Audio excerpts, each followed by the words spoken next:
어떤 청년이 배가 고파가지고 햄버거 가게 들어갔어요. 그래서 햄버거를 사가지고 딱 나와서 가게 앞 의자에 앉아가지고 햄버거를 먹고 있는데 웬 자가용 한 대가 탁 쓰는 거예요. 그러니 그 자가용에서 한 여자가 내리더니 햄버거를 사갖고 딱 나와서 차 안에 있는 남자에게 딱 주는 거예요.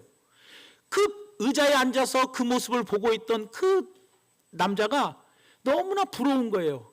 야, 나는 언제쯤이면 저런 여자가 가만히 차 안에 타고만 있어도 탁 사가지고 갖다 주나 하고 그 차 안에 있는 남자를 너무나 부러워한 거예요. 그런데 차 안에 있는 남자는 그 의자에 앉아있는 남자를 바라보면서 나는 언제쯤 걸어서 내가 혼자 햄버거를 사러 가서 사 먹고 올 수 있을까 하면서 의자에 앉아있는 사람을 부러워하더라는 겁니다. 여러분, 이게 바로 무슨 말이냐, 이처럼 남과 비교하여 자기의 없는 것, 자기에게 없는 것만을 생각하면 그 사람은 불행한 사람입니다. 나에게 없는 것만 바라보면 불행하지만 나에게 있는 것만 바라보면 나는 행복한 삶을 살 수가 있다는 겁니다. 모든 사람들은 새해가 되면 올 한 해에는 행복해지기를 원하고 건강하기를 원하고 성공하기를 원하고 잘 되기를 원합니다.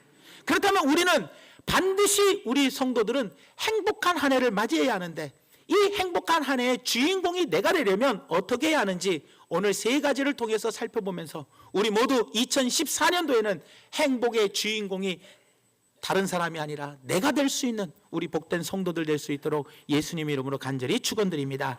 내가 행복의 주인공이 되려면 첫째로 인생의 목적이 무엇인지를 분명히 알아야 합니다.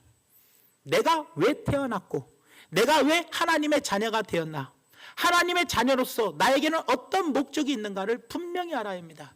우리는 살아도 죽어도 주의 영광을 위해서 살아야 하고 먹고 마셔도 주의 영광을 위해 살아야 하며 우리는 하나님을 섬기기 위해서 선택감을 받았고 하나님을 찬송하기 위해 우리는 선택감을 받았더라는 거예요. 그렇기 때문에 내 삶의 목적이 뭐예요? 주를 위해서 살아야 하고 주를 위해서 죽어야 한다는 분명한 목적이 있는 사람이 되어야 한다는 거예요. 또 세상에서도 내가 잘 되기 위해서는, 행복하게 살기 위해서는 어떤 목적이 있어야 합니다. 꿈이 있어야 합니다. 내 가정의 꿈, 내 사업장과 직장에 대한 분명한 꿈이 있어야 돼요. 꿈이 없는 백성은 망한다는 거예요. 방자하게 행한다는 거예요. 그렇기 때문에 내 삶에 분명한 목적이 있는 삶을 가지고 살아갈 때 그 사람은 반드시 행복한 사람이 되더라는 겁니다. 그런데 삶에 목적이 없는 사람이 있어요. 내가 왜 사는지도 모르고 내가 어떻게 살아야 할 줄도 모르고 그러면서 살아가는 사람이 너무나 많더라는 거예요. 그러나 사람이 목적이 없으면 무분별해져요. 그래서 어떻게 살아야 할 방법을 전혀 모르고 살아가더라는 겁니다. 여러분, 사도 바울은요, 오늘 본문 말씀처럼 그는 죽을 고비도 많이 겪었어요. 많은 시험과 환란이 있었습니다. 옥에 갇히고 매도 많이 맞았고 강도 위험, 강의 위험, 산의 바다의 위험, 여러 가지 위험을 많이 당한 사람이요. 그러나 그런 고난 가운데서도 사도 바울은 행복한 사람이었어요. 오늘 본문 말씀 20장 24절 말씀 보니까 내가 달려갈 길과 주 예수께 받은 뭐가 있다고요? 사명이 있는데 그 사명은 곧 하나님의 은혜의 복음을 증거하는 일을 마치려 하면은 나의 생명조차 조금도 귀한 것을 여기지 아니하였다라고 이야기합니다. 주 예수께 받은 사명이 있대요. 그 사명은 뭐냐? 복음을 증거하는 사명이 분명히 있었다는 거예요. 그래 사도 바울은 이 복음 증거하는 사명, 이 사명 때문에 내 목숨도 아까워하지 아니하고 버릴 수가 있었다는 거예요. 이 사명이 분명히 있었기 때문에 어떻게 합니까? 어떤 고난이 와도 그 고난을 이길 수가 있었다는 겁니다. 여러분, 사랑하는 성도 여러분, 옛날에 우리나라는 너무나 가난했습니다. 너무나 가난해가지고 살기가 참 힘들었어요. 그런데 우리 부모님에게는 꿈이 있었어요. 나는 글도 못 읽고 나는 배우지도 못했지만 내 자식만큼은 나같이 살기 안 할 거다. 나는 꿈이 있었기 때문에 부모님은 굶더라도 내 자식은 먹였고, 부모님은 정말로 양발도 꼬매 신고 팬티도 귀에 입으면서 아끼고 아끼면서 그렇게 살았어도 내 자식은 메이커 옷 입히고 내 자식만큼만은 어떻게 해서든지 학교에 보내려고 그 전략하며 그 고통도 참을 수가 있었어요. 왜냐? 분명한 자식을 정말로 잘 키우겠다라는 목적이 분명히 있었기 때문에 어떠한 고난도 우리 부모님은 참고 인내하며 이겨나갈 수가 있었다는 겁니다. 사랑하는 성도 여러분, 하나님이 우리를 자녀 삼아주신 이유가 뭡니까? 하나님을 섬기라고, 하나님을 위해서 살라고 우리를 택해 주셨습니다. 그렇다면 아무리 세상이 바빠도, 아무리 세상이 힘들고 먹고 살기가 어렵다고 해도 우리는 하나님 섬기는 일에만큼만은 최선을 다해서 살아가야 되더라는 겁니다. 그리고 내가 세상에 나가서도, 내 가정에서도 항상 내게 목적이 있어야 돼요. 내 가정에는 목적이 무엇이다? 내 사업장과 직장에는 목적이 무엇이다? 그 목적이 있을 때 그 어떤 고난이 와도 그 목적을 이루기 위해서 우리는 참고 인내하며 나갈 수 있더라는 겁니다. 사랑하는 성도 여러분, 믿음의 선배들 모두가 다 이러한 자기의 사명이 분명히 있었습니다. 그렇기 때문에 이 사명을 우리는 이루기 위해서 반드시 어떤 고난도 이겨내야 한다는 것 꼭 기억하면서 올 한 해에도 나에게 어떤 목적이 있나, 나에게 어떤 꿈이 있나, 나에게 어떤 이루고자 하는 소원이 있나, 이것들을 가만히 살펴보면서 꼭 어떤 고난도 이겨나갈 수 있는 귀한 성도들 되시기를 예수님의 이름으로 부탁을 드립니다. 두 번째로 2014년도가 정말로 행복한 한 해가 되어서 내가 그 한 해의 행복의 주인공이 되고자 한다면 그 목적과 일치하는 오늘을 살아야 되더라는 겁니다. 무슨 말이냐? 어떤 믿음 좋은 학생이 있었습니다. 스스로가 믿음 좋다고 생각하는 이 학생은 스스로가 믿음이 좋대요. 그래서 공부를 안 합니다. 공부를 안 하고 하나님 시험 잘 치를 수 있게 주시옵소서, 이번에 100점 받을 수 있게 주시옵소서, 공부는 하나도 안 하면서 기도만 열심히 했어요. 시험 시간이 되었습니다. 시험지를 딱 보니 공부를 안 했으니 문제를 알겠어요, 모르겠어요? 몰라요. 그러니 모르니까 이 학생이 뭐라고 썼냐? 1번 문제, 나는 모르고 하나님은 아신다. 2번 문제, 나는 모르고 하나님은 아신다. 3번 문제, 나는 모르고 하나님은 아신다. 그러면서 10번 문제, 나는 모르고 하나님은 아신다. 그러면서 답안 시험지를 딱 제출했어요. 그때 선생님이 이걸 딱 보고 밑에다가 글을 하나 주고 딱 돌려줬어요. 빵점 하고 뭐라고 하느냐? 하나님은 100점, 너는 빵점. 이렇게 선생님이 글을 써서 주었다라는 겁니다. 여러분들, 하나님께서는요, 뭐 기도만 하면 노력도 하지 아니하고 그냥 감나무에서 감이 떨어지기를 입 벌리고 있다 보면 감이 떨어지는 게 아닙니다. 내가 그 감을 따 먹기 위해서 내가 어떤 목적을 세웠다면 어떻게 합니까? 사다리를 가져다 놓든지 그 목적에 맞는 삶을 살아가야 되더라는 거예요. 학생들은 영어 공부를 잘하기를 원합니다. 영어 잘하기를 위해서 나는 영어 공부를 해야겠다, 영어 단어를 하루에 10개씩을 외워야겠다, 이런 목적을 세우기만 하면 뭐합니까? 실제로 외우는 삶, 그 목적을 이루기 위해서 일치된 삶을 살아야 합니다. 살지 않으면 절대로 잘 될 수가 없어요, 여러분들. 그렇기 때문에 목적만 세워놓으면 안 되는 겁니다. 우리 교회는 지각 변동을 위해서 이제 5년째 나아가고 있습니다. 이 지각 변동을 위해서 우리는 달려나오고 있어요. 그러나 구호로만 외치고 글로만 하고 말로만 우리는 뭐예요? 지각 변동을 위해서 나는 기도하리라, 나는 묵상하리라, 나는 성령 충만 받으리라, 아무리 외쳐봐야 소용이 없다라는 거예요. 내가 정말 응답 받기 위해서, 성령 충만 받기 위해서 기도의 자리에 나오는 삶을 살아야 됩니다. 말씀으로 무장하여 정말로 믿음이 장성한 분량에 이르도록 악한 마귀의 괴계를 이기고 승리하는 삶을 살기 위해서는 말씀으로 무장하는 삶을 살아야 됩니다. 말로만 지각 변동을 위해서, 말로만 내 가정에, 내 삶에, 우리 교회에 지각 변동을 주시옵소서 입으로만 외쳐봐야 아무런 소용이 없더라는 거예요. 그것을 이루기 위해서는 오늘도 나는 기도하고, 오늘도 나는 묵상하고, 오늘도 나는 성령의 인도하심을 받아야 한다는 거예요. 그 목적과 오늘의 삶이 일치되었을 때 내가 진정한 행복한 삶을 살 수가 있더라는 겁니다, 여러분들.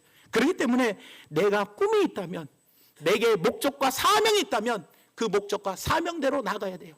많은 사람들은 이런 생각을 합니다. 하나님, 내가 하나님께 크게 쓰임받기를 원합니다. 출소할 것은 많으나 일꾼이 부족한 이 시기에 나는 하나님께 쓰임받기를 원한다고 하면서 신앙생활도 게을리하고, 기도생활도 게을리하고, 말씀생활도 게을리하고, 성령님과 교제하는 것도 민감하지 못하고, 그런 삶을 사는데 어떻게 그 사람이 하나님께 쓰임받을 수 있냐라는 거예요.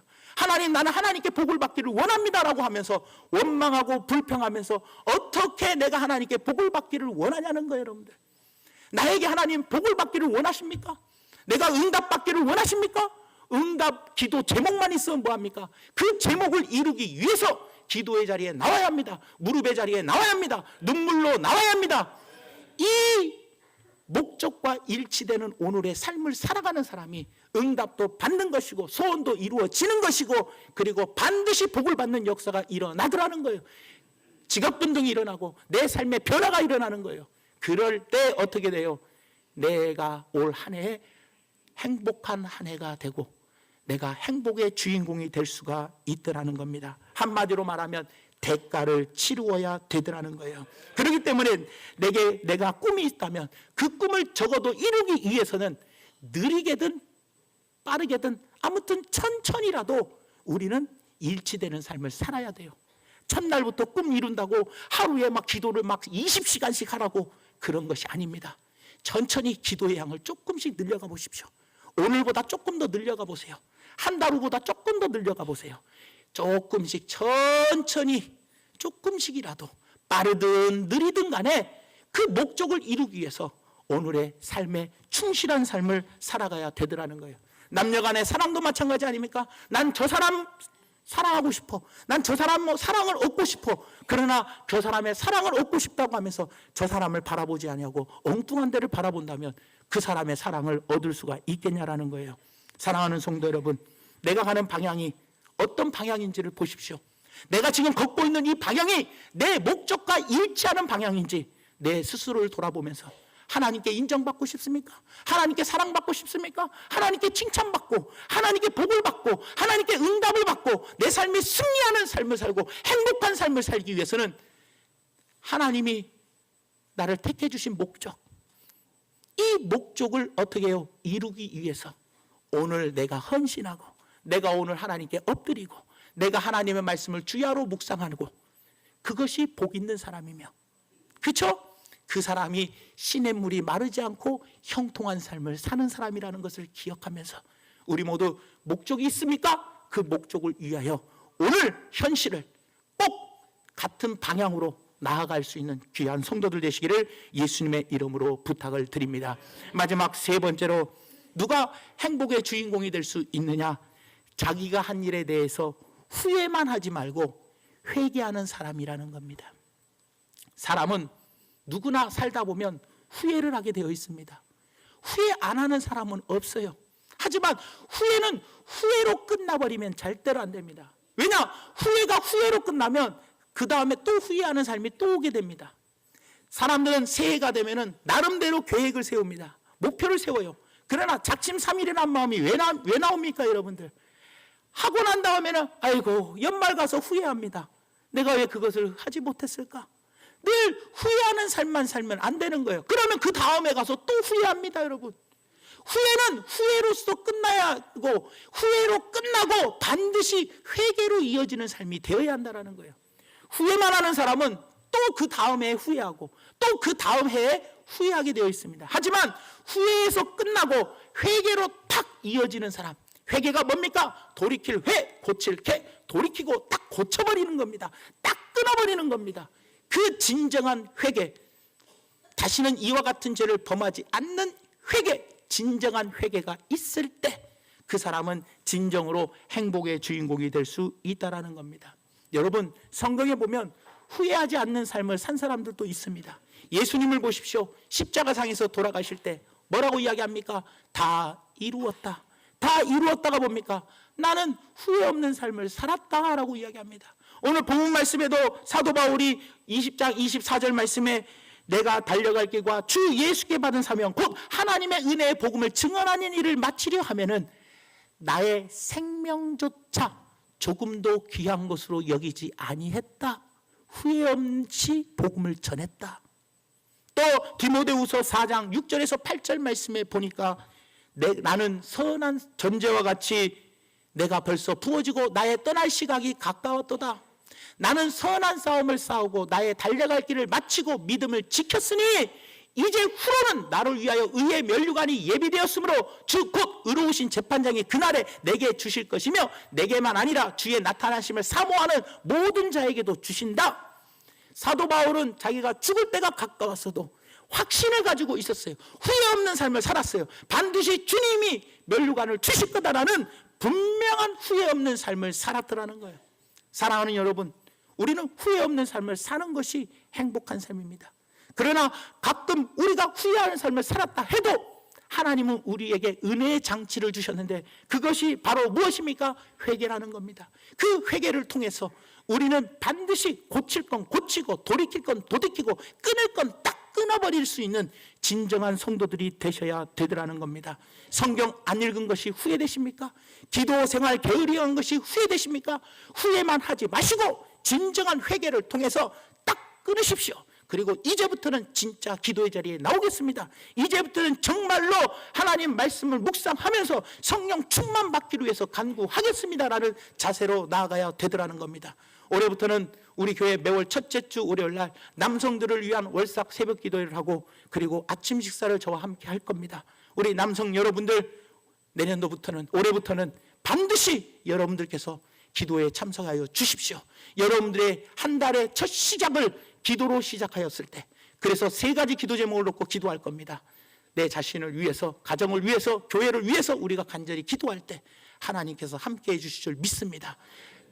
목적만 이루려고 목적만 갖고 있지 말고 실제로 이루려고 하는 삶으로 나오시기 바랍니다. 후회만 하지 마십시오.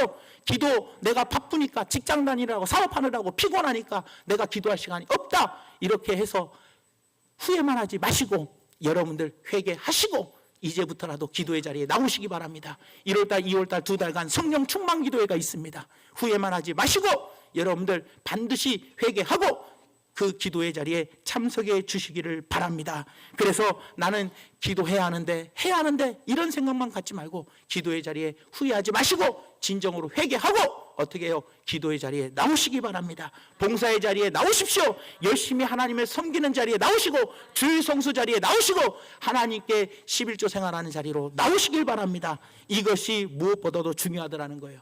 몰래 작전을 짜서 은 30을 받고 팔아넘긴 유다나 가는 죄를 범하고 증거 인멸을 위해서 남편까지 죽게 만들었던 다윗이나 그렇게도 주님에게 부인하지 않겠다라고 호언장담하면서 예수님을 3번이나 부인했던 베드로, 이 3사람의 공통점은 모두가 다 후회했습니다. 그러나 다윗은 성군이 되었고 베드로는 하나님의 예수님의 수제자가 되었으며 가룟 유다는 자살하여 죽고 말아버렸습니다. 이 사람들의 차이점이 뭡니까? 공통점은 모두가 다 후회하는 삶을 살았지만 가룟 유다는 후회를 후회로서 끝내버렸고 베드로와 다윗은 후회에서 회개의 자리까지 나아갔기 때문에 하나님께서는 그들을 들어 사용하여 주셨더라는 겁니다. 여러분들, 그러니 사랑하는 성도 여러분, 우리 모두가 다 그런 복된 삶을 사시기 바랍니다. 그래서 여러분들 다윗이 어떤 삶을 살았습니까? 후회하고 회개하고 다시는 그와 같은 죄를 저지르지 않았어요. 그래서 열왕기상 1장 3절에서 4절 말씀에 보니까 이스라엘 사방 영토 내에 아리따운 처녀를 구하던 중 수넴 여자 아비삭을 얻어 왕께 데려왔으니 이 처녀는 심히 아름다워 그가 왕을 받들어 시중 들었으나 다윗 왕이 잠자리는 같이 하지 아니하였더라. 밧세바의 범죄를 어떻게 해요? 철저하게 후회해서 회개까지 자리에 나가서 철저한 회개를 통해서 다시는 다른 여자와 잠자리를 하지 아니했다라는 겁니다. 베드로를 보십시오. 베드로도 예수님을 부인했습니다. 깨어 기도하지 못해서 예수님을 배반하고 말아버렸습니다. 그가 성령 받기를 간절히 기도하고 성령 받고 난 후에 그는 기도할 시간에 잠자는 것이 아니라 사도행전 3장 1절에 보니까 제9시 기도 시간에 베드로와 요한이 성전에 올라갈새 그는 시간을 정해놓고 기도하는 사람이 되었더라는 겁니다. 그러니 사랑하는 성도 여러분, 후회하는 삶만 살면 안 됩니다. 가룟 유다도 후회는 했습니다. 하지만 후회모로 끝나버리니 그는 비참하게 죽고 말았습니다. 하지만 가룟 유다 베드로와 다윗은 후회만 한 것이 아니라 후회를 넘어 회개의 자리까지 나갔기 때문에 그의 진정한 삶의 모습이 변화되었고 그는 진정으로 행복한 사람이 될 수 있었더라는 겁니다. 후회와 회개는 다릅니다. 후회는 잘못을 뉘우치는 양심의 선언만은 되지만 회개 없는 뉘우침은 또다시 그 죄를 범하는 누를 범한다는 것을 꼭 기억하시면서 여러분들 죄를 지었느냐 안 지었느냐가 문제가 아닙니다. 후회를 했느냐 안 했느냐가 문제가 아닙니다. 가장 중요한 것은 회개를 했느냐 안 했느냐, 이것이 가장 중요하다는 것을 꼭 기억하시면서 회개하면 어떠한 잘못도 용서함 받고 새로운 삶을 살게 되지만 후회하는 것만으로 머물면 다시 후회하는 인생을 산다는 것을 꼭 기억하면서 후회와 회개가 함께 가면 이 땅에서 마음 편하게 살고 행복하게 살 수 있다는 것을 꼭 기억해 주시기를 예수님의 이름으로 부탁을 드립니다. 말씀의 결론을 맺습니다. 사랑하는 우리 스키한 성도 여러분들, 우리 모두는 행복해지기를 원합니다. 행복해지기 원해서는 하나님 반드시 우리가 살아가야 할 목적을 깨달아야 합니다. 하나님이 나를 택하신 목적, 하나님을 잘 섬기라고, 주 뜻대로 살라고, 하나님 모든 것 마셔도 먹어도 어떤 일을 하든 간에 하나님의 영광을 나타내라고 하나님은 우리를 택하여 주셨습니다.